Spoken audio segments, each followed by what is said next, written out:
Hello friends, welcome to Takshashila law academy. आज हम discuss करेंगे Berubari union versus unknown case. ये वर्डिक्ट सुप्रीम कोर्ट ने 14 मार्च 1960 में दिया था। ये AIR 1960 SC 845 1960 3 SCR 250 में देखा जा सकता है। और जो बेंच थी वो कंप्राइज थी justice B Sinha, AS Shah, K Das Gupta, KS Rao, H Hidayatullah, P Gajendra Gadkar and S दास से। तो अब हम देखते हैं कि ये केस क्या था। ये एक लैंडमार्क केस है सुप्रीम कोर्ट में, जिसमें सुप्रीम कोर्ट ने पहली बार बोला था कि प्रीएम्बल जो कॉन्स्टिट्यूशन ऑफ इंडिया का है वो कॉन्स्टिट्यूशन का पार्ट नहीं है। इसके बाद फिर बाकी केस में इसको रिवर्स भी किया था, पर ये पहला केस है जिसमें बोला गया है कि preamble is not part of the Indian constitution. तो देखते हैं ये केस क्या है। तो बेरुबारी जो एरिया है ये वेस्ट बंगाल का पार्ट था। इसी तरह से कुछ कनक्लेव बांग्लादेश के यानी कि पूर्वी पाकिस्तान के इंडिया में भी थे। इसका कारण क्या था कि जो विभाजन हुआ था, विभाजन के टाइम पे सर रेडक्लिफ ने एक लाइन खींची थी जिसको सर रेडक्लिफ लाइन कहा जाता है। तो उन्होंने अधिकतर जगह पे तो सर्वेक्षण करके ही खींचा था, पर भारत बांग्लादेश का बॉर्डर ऐसा है कि यहाँ पे बहुत सारी नदियां, नाले और अन्य चीजें हैं। और स्पेशली हमारा विभाजन हुआ था अगस्त में। तो अगस्त में क्या होता है कि इस एरिया में बाढ़ आती है, तो उस वजह से पूरी तरह से सर्वेक्षण करना पॉसिबल नहीं था। तो इसलिए उन्होंने एक थाने से थाने के बीच में, थाने से थाने का पोजीशन लिया मैप के ऊपर और उनके बीच में एक आर्टिफिशियल लाइन खींच दी, जिसकी वजह से हुआ क्या कि कुछ एरिया जो मुस्लिम बाहुल्य थे वो भी इंडिया में आ गए। इसी तरह से इंडिया के कुछ पार्ट बांग्लादेश में चले गए। तो ये बाद में एक विवाद का कारण हो गया, क्योंकि हो क्या रहा था कि कुछ लोगों के घरों के बीच में से लाइन चली गई क्योंकि सर्वेक्षण नहीं किया गया था। तो इसके लिए फिर दोनों देशों की सरकारों ने 10 सितंबर 1958 में एक एग्रीमेंट के ऊपर साइन किया गया, जिसको नेहरू नून एग्रीमेंट का नाम दिया जाता है, क्योंकि नेहरू जी हमारे प्राइम मिनिस्टर थे और नून साहब उधर पाकिस्तान के प्राइम मिनिस्टर थे। तो इसमें ये किया गया कि भाई जो इस टाइप के डिस्प्यूट्स हैं उनको सॉल्व करते हैं। तो डिस्प्यूट सॉल्व करने के लिए फिर ये 10 सितंबर 1958 में एक एग्रीमेंट को फॉर्मलाइज किया गया दोनों प्रधानमंत्री के बीच में। अब प्रॉब्लम क्या है, इस एग्रीमेंट में ये डिसाइड किया गया कि जो बेरुबारी था उसका जो हिस्सा इंडिया की तरफ लगता है उसको छोड़ के आधा हिस्सा पाकिस्तान को दे दिया जाएगा। और ओल्ड कूच बिहार के जो एनक्लेव पाकिस्तान में और पाकिस्तान के जो एनक्लेव इंडिया में है वो आपस में विदाउट एनी कंपनसेशन पाकिस्तान को दे दिए जाएंगे। तो इसकी वजह से अब अगर आप देश की स्थिति देखें तो देश में अगर कुछ भी चीज हम पाकिस्तान को देते हैं बहुत ही विरोध का सामना करना पड़ता है। तो उसके कारण ये मैटर राष्ट्रपति के पास पहुंचा। तो पहले तो ये समझ नहीं आ रहा था कि इसको सॉल्व कैसे किया जाए। भाई एग्रीमेंट तो आपने कर लिया, अब इम्प्लीमेंट कैसे करना है। अब इम्प्लीमेंट अगर करना है तो कैसे करना है, आर्टिकल 3 के तहत करना है कॉन्स्टिट्यूशन के, या आर्टिकल 368 में कॉन्स्टिट्यूशनल अमेंडमेंट करने के बाद में करना है। तो राष्ट्रपति ने क्या किया कि राष्ट्रपति ने अपनी आर्टिकल 143 के तहत अपनी पावर को एक्सरसाइज करते हुए इसको सुप्रीम कोर्ट को रेफर कर दिया। सुप्रीम कोर्ट को रेफर 3 सवाल किए कि क्या कोई लेजिस्लेटिव एक्शन नेसेसरी है, अगर हाँ तो किस आर्टिकल के तहत, आर्टिकल 3 में या आर्टिकल 368 में, उसको कॉन्स्टिट्यूशनल अमेंडमेंट करते हुए। अब सुप्रीम कोर्ट में जब ये मैटर पहुंचा तो जो अटॉर्नी जनरल थे उन्होंने बोला कि भाई, सुप्रीम कोर्ट को बोला कि आपके पास राष्ट्रपति जी ने मैटर रेफर किया है पर इसमें कोई भी लेजिस्लेटिव एक्शन की जरूरत नहीं है। अब उसके लिए अटॉर्नी जनरल ने जो आर्ग्यूमेंट दिए वो थे कि एंट्री 14 जो कि लिस्ट 1 और 7 शेड्यूल का पार्ट है, उसमें लिखा हुआ है कि जो पार्लियामेंट है वो entering into treaties and agreements with foreign countries and implementing of treaties agreements and conventions with foreign countries के लिए लॉ बना सकती है। इसके बाद बोला कि आर्टिकल 253 कहता है कि notwithstanding anything in the foreign foregoing provision of the said chapter parliament has power to make any law for the whole or any part of the territory. चलो ये भी ठीक है, पूरी टेरिटरी के लिए या पार्ट के लिए भी लॉ बना सकती है। अब इसके बाद आर्टिकल 245 एक का रेफरेंस दिया उन्होंने कि parliament is empowered to make laws for the whole or any part of the territory of India. और आर्टिकल 245(2) क्या कहता है कि provision no law made by parliament shall be deemed to be invalid on the ground that it would have extra territorial operation। तो इस आधार पे आप extra territorial operation के आधार पे पार्लियामेंट के बनाए हुए किसी लॉ को आप इनवैलिड नहीं कर सकते। अब आर्टिकल 246 क्या कहता है कि subject matter of laws which parliament can make, उसके बारे में बताता है। और आर्टिकल 248(a) पार्लियामेंट को एक्सक्लूसिव पावर देता है कोई भी लॉ बनाने के लिए जो कि कंकरेंट लिस्ट या स्टेट लिस्ट में नहीं है, उस रेस्पेक्ट में ये लॉ बना सकते हैं। चलिए ये भी हो गया। दिया। अब इसके बाद इन्होंने बोला कि सेंट्रल गवर्नमेंट के पास भी को एग्जिस्टेंसिव एंड को इंसिडेंटल पावर है जो कि पार्लियामेंट के पास है। अब आर्टिकल 53A का इन्होंने एक का रेफरेंस दिया कि executive power of the union shall be vested in the president and shall be exercised by him either directly or through officers subordinated to him in accordance with the constitution. इसके बाद इन्होंने बोला कि 73 article का 1 part ये कहता है कि subject to the provision of this constitution the executive power of the union shall extend to the matters with respect to which parliament has power to make laws. मतलब जो पार्लियामेंट कर सकती है वो एग्जीक्यूटिव पावर भी कर सकती है यूनियन की। अब इसके बाद इन्होंने बोला कि 74 का आर्टिकल 74 का उदाहरण दिया, मतलब रखा है इसको।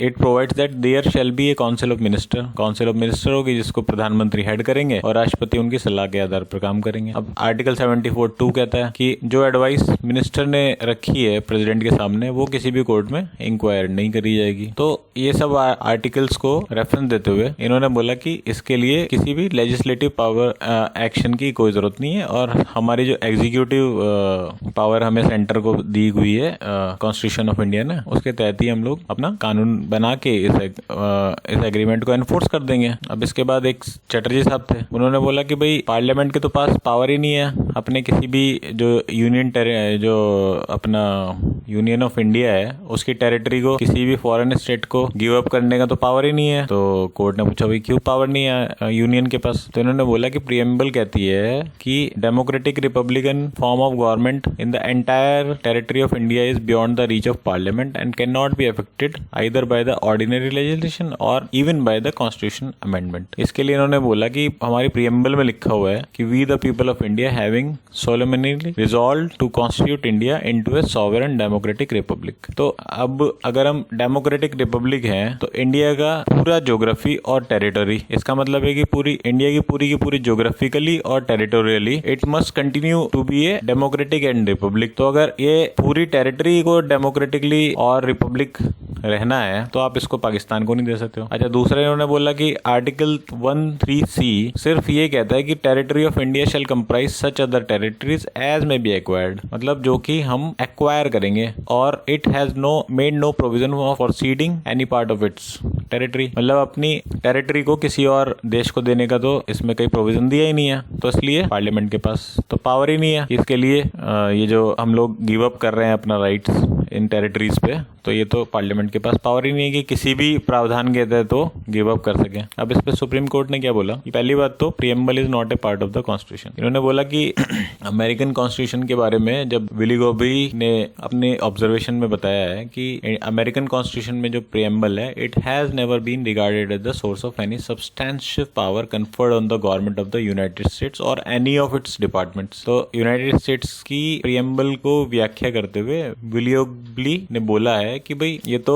कोई सब्सटेंशियल पावर ही नहीं है प्रीएम्बल में, और ये तो सिर्फ बॉडी ऑफ द कॉन्स्टिट्यूशन में पावर होती है, तो इसलिए preamble is not a part of the constitution. अब इसके बाद इन्होंने बोला कि भाई एससी का फर्दर ऑब्जर्वेशन कहता है कि जो आप सॉवरेनिटी की बात कर रहे हैं तो सॉवरेनिटी इसी बात में नहीं है कि हम एक्वायर करेंगे, सॉवरेनिटी इस बात में भी है कि हम किसी को अपने राइट्स भी गिव अप कर सकें, अदरवाइज तो सॉवरेनिटी का मतलब ही नहीं रह जाता कुछ भी। तो इसलिए ये आपका व्याख्या निराधार है कि सॉवरेनिटी इसी बात में है कि हम सॉवरेन कंट्री हैं तो हम सिर्फ किसी की टेरिटरी एक्वायर ही कर सकते हैं, पर इंटरनेशनल लॉ में सॉवरेनिटी की डेफिनेशन ये है कि हम एक्वायर भी कर सकते हैं और हम किसी के लिए गिव अप भी कर सकते हैं। अब इसके बाद आर्टिकल 13C के बारे में जो व्याख्या की थी कि भाई इसमें खाली यही है कि हम सिर्फ एक्वायर कर सकते हैं, तो सुप्रीम कोर्ट ने बोला कि नहीं, ऐसा तो नहीं है। जब सॉवरेन कंट्री हो गए हम लोग और हमारे पास राइट टू एक्वायर भी और राइट टू सीड भी है, तो इसका मतलब है कि article 13C is only a formal provision for absorption and integration of any foreign territory. तो ये सिर्फ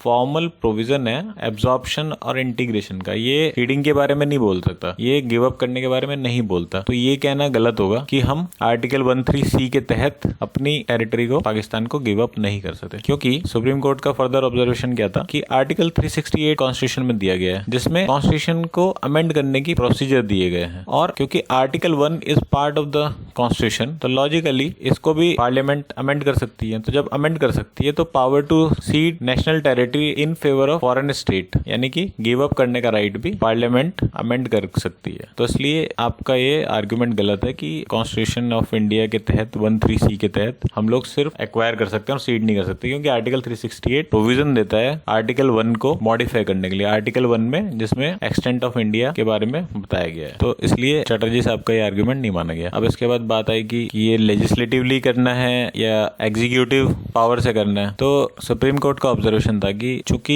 किसी भी सॉवरेन कंट्री की अधिकार होता है कि वो अपना कोई भी पार्ट किसी और कंट्री के फेवर में छोड़ सके, तो ये तो सॉवरेनिटी में डिफाइंड है। पर जब हम किसी भी अपने पार्ट को किसी और कंट्री को ट्रांसफर करते हैं, तो जो उस एरिया में रहने वाले इनहेबिटेंट्स होते हैं, जो उस एरिया के रहने वाले सिटीजन से होते हैं, उनको भी आपको हैंड ओवर करना होता है दूसरे कंट्री को, तो वो बहुत सारी हार्डशिप्स का सामना करते हैं। तो इसलिए उन सब की तकलीफें देखते हुए treaty making power would have to be exercise in the manner contemplated by the constitution and subject to limitation impose by it. क्योंकि अगर एग्जीक्यूटिव को दे देंगे हम लोग पावर, तो एग्जीक्यूटिव तो कभी भी कोई भी पार्ट उठा के किसी को दे सकते हैं। तो अगर कॉन्स्टिट्यूशनली अमेंड नहीं करेंगे तो उन नागरिकों का क्या होगा जो हमने किसी अपनी टेरिटरी के साथ में किसी दूसरे देश को दे दिए, उन नागरिकों के राइट्स को कौन सेव करेगा। तो इसलिए ये आपका आर्ग्यूमेंट जो अटॉर्नी जनरल ने दिया था कि हम इसको एग्जीक्यूटिवली करेंगे, तो उन्होंने मना कर दिया कि नहीं, आप इसको ऐसे नहीं करेंगे। अब इसके बाद आता है कि अब करना कैसे है। ये तो क्लियर हो गया कि एग्जीक्यूटिव आधार पे नहीं कर सकते, करना तो आपको कॉन्स्टिट्यूशनल आधार पे ही है। तो अब अगला सुप्रीम कोर्ट ने बोला कि अब हम आर्टिकल वाइज चलते हैं। तो पहला जो जजमेंट में आर्टिकल वो बोलते हैं कि आर्टिकल 1 ये यूनियन ऑफ स्टेट्स और इसकी टेरिटरीज के बारे में बताता है। आर्टिकल 2 पार्लियामेंट को अधिकार देता है नए स्टेट बनाने के बारे में। और आर्टिकल 1 का 3C अधिकार देता है कि जो भी कोई फॉरेन एक्विजिशन है वो आप कर सकते हैं, और फॉरेन एक्विजिशन से जो आपका स्टेट बनेगा वो आर्टिकल 2 के तहत आप बना सकते। तो आर्टिकल 1, 2 ऐसे एक्सप्लेन किया सुप्रीम कोर्ट ने। इसके बाद आर्टिकल 3 में सुप्रीम कोर्ट ने पढ़ा कि आर्टिकल 3 के पास में पार्लियामेंट के पास पावर है नया स्टेट फॉर्मेशन के लिए, bye separation of territory from any state, increase the area of the state, diminish the area of the state, alter the boundary of the state, alter the name of the state. मतलब कि आप किसी state में से काट के दूसरे state को बना सकते हैं। एक का एरिया इंक्रीज, जैसे कि आर्टिकल 3 एक एग्जांपल है हमारा, जो उत्तराखंड, छत्तीसगढ़ और झारखंड बनाए गए थे। अब इंक्रीज आर्टिकल 3 भी है कि increase the area of the state, any state. ऐसे ही आर्टिकल 3C कहता है diminish the area of the state. अब कल को डिस्प्यूट होने लगे दो राज्यों के बीच में किसी जिले को लेके, तो सेंट्रल गवर्नमेंट के पास अधिकार है कि वो उस जिले को एक स्टेट से काट के दूसरे स्टेट में डाल दे। तो ऐसे स्टेट तो चेंज नहीं होंगे, स्टेट तो दोनों वही रहेंगे, पर क्योंकि आपकी टेरिटरी चेंज हो गई स्टेट्स की, तो एक का एरिया बढ़ गया, एक का एरिया घट गया, तो आर्टिकल 3B और आर्टिकल 3C हो गया। ऐसे ही बाउंड्री भी चेंज कर सकती है, ऐसे ही स्टेट भी चेंज कर सकती है। तो ये अधिकार हमारी पार्लियामेंट के पास है। अब इसके बाद सुप्रीम कोर्ट बोलती है कि ठीक है, आपने आर्टिकल 3 में सारे अधिकार दे दिए, पर आपने स्टेट बनाया, आपने स्टेट का एरिया घटाया, एरिया बढ़ाया, स्टेट की बाउंड्री चेंज की, नाम चेंज किया, पर रहा तो ये यूनियन टेरिटरी ऑफ इंडिया में ही ना, यूनियन ऑफ इंडिया में ना, ये कहीं बाहर तो नहीं गया ना। अब आपने टोटल एरिया अगर जितने स्क्वायर किलोमीटर है उतने स्क्वायर किलोमीटर आपका रहा। पर ये जो प्रेजेंट केस है जो हमें प्रेसिडेंट ने रेफर किया है, ये अलग है। ये अलग इसलिए है क्योंकि इसमें आप अपने इंडिया के कुछ एरिया को किसी और देश को दे रहे हैं, तो इसलिए आप आर्टिकल 3 में इसको अमेंड नहीं कर सकते हैं, लॉ नहीं बना सकते हैं। तो अब आर्टिकल 3 में नहीं बना सकते तो फिर किस में बनाएंगे? तो इट इज अंडरस्टूड, जब आप आर्टिकल 3 में नहीं बना सकते तो फिर किस में बनाएंगे? फिर आप आर्टिकल 368 में बनाएंगे। और आर्टिकल 368 में आप इस एग्रीमेंट को जो आपने 1958 में किया है इसके लिए लॉ बनाइए और इम्प्लीमेंट करिए इसको। अब आर्टिकल 368 क्या कहता है? An amendment of this constitution may be initiated only by the introduction of a bill for the purpose in either house of the parliament and when the bill is pass in each house by majority of the total membership of that house. Membership जितने भी उस house के हैं, लोकसभा या राज्यसभा के, उसके total membership की majority से, और and bye majority of not less than 2/3 of the member of that house present. तो उस टाइम पे जितने भी मेंबर प्रेजेंट हैं उनके 2/3 बहुमत से, मतलब किसी भी हाउस का मेजोरिटी प्लस 2/3 बहुमत जो कि प्रेजेंट और वोटिंग है उनका होना चाहिए, तब आप कॉन्स्टिट्यूशनल अमेंडमेंट कर सकते हैं। तो सुप्रीम कोर्ट ने बोला कि भाई आप ऐसे कर लीजिए। तो इस सलाह के आधार पर राष्ट्रपति ने नेहरू गवर्नमेंट को बोला कि आप इसको अमेंड करिए।